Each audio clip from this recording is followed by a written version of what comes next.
श्री विष्णु पुराण दूसरा अंश पांचवा अध्याय। इसमें 7 पाताल लोक का वर्णन है, जिसमें पराशर जी बोले, मैंने तुमसे यह पृथ्वी का विस्तार कहा। इसकी ऊंचाई भी 70 सहस्त्र योजन कही जाती है। अतल, वितल, नितल, महातल, सुतल और पाताल। एक और है गविस्थमान।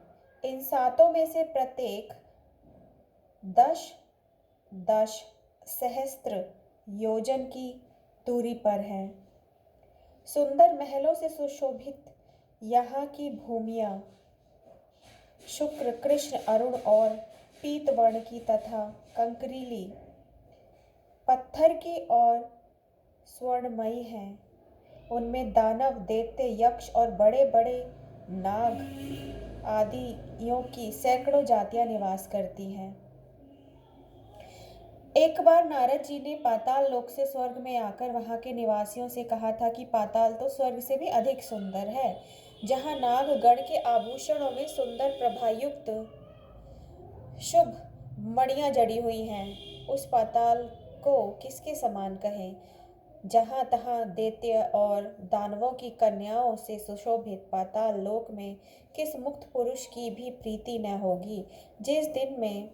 जहां दिन में सूर्य की किरणें केवल प्रकाश ही करती हैं, घाम नहीं करती, तथा रात में चंद्रमा की किरणों से शीत नहीं होता, केवल चांदनी ही फैलती रहती है। जहां भक्ष्य, भोज्य और पानादि के भोगों से आनंदित सर्पों तथा दानवों को समय जाता हुआ भी प्रतीत नहीं होता।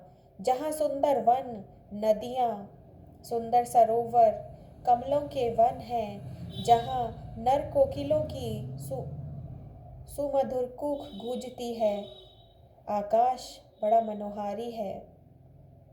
जहाँ पाताल निवासी दैत्य, दानव, नागगण अति स्वच्छ आभूषण, सुगंधमय अनुलेपन, वीणा, वेणुवार, मृदंग आदि के स्वर तथा तुर्य, ये सब एवं भाग्यशालियों के भोगने योग्य और भी अनेक भोग भोगे जाते हैं।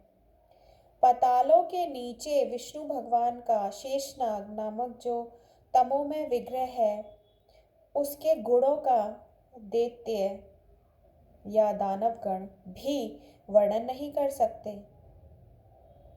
जिन देवर्षि पूजित देव का सिद्धगण अनंत कहकर बखान करते हैं, वे अति निर्मल, स्पष्ट स्वास्तिक चिन्हों से विभूषित तथा सहस्त्र सिर वाले हैं, जो अपने फणों की सहस्त्र मणियों से संपूर्ण दिशाओं को देदीप्यमान करते हुए संसार के कल्याण के लिए समस्त असुरों को वीर्यहीन करते रहते हैं।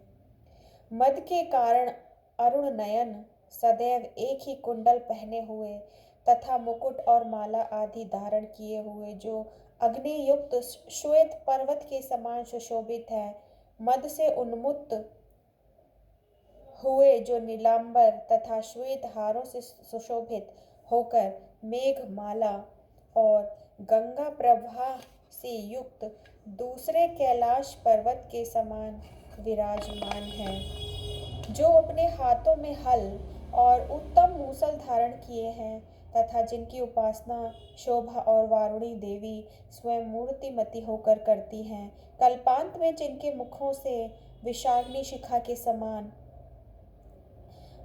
दैदीप्यमान संकर्षण नामक रुद्र निकलकर तीनों लोकों का भक्षण कर जाता है, वे समस्त देव गणों से वंदित शेष भगवान अशेष भूमंडल को मुक्तवत धारण किए हुए पाताल तल में विराजमान हैं। उनका बल, वीर्य, प्रभाव, तत्व, आकार देवताओं से भी नहीं जाना जाता और कहा जा सकता है। जिनके फणों की मणियों की आभा से अरुण वर्ण हुई यह समस्त पृथ्वी फूलों की माला के समान रखी हुई है, उनके बल वीर्य का वर्णन भला कौन करेगा। जिस समय मत नयन शेष जी जमुहाई लेते हैं, उस समय समुद्र और वन आदि के सहित यह संपूर्ण पृथ्वी चलायमान हो जाती है। इनके गुणों का अंत गंधर्व, अप्सरा, सिद्ध, किन्नर, नाग और चारण आदि कोई भी नहीं कर सकता। इसलिए वे अविनाशी देव अनंत कहलाते हैं, जिनका नाग बधुओं द्वारा लेपित हरि चंदन पुनः पुनः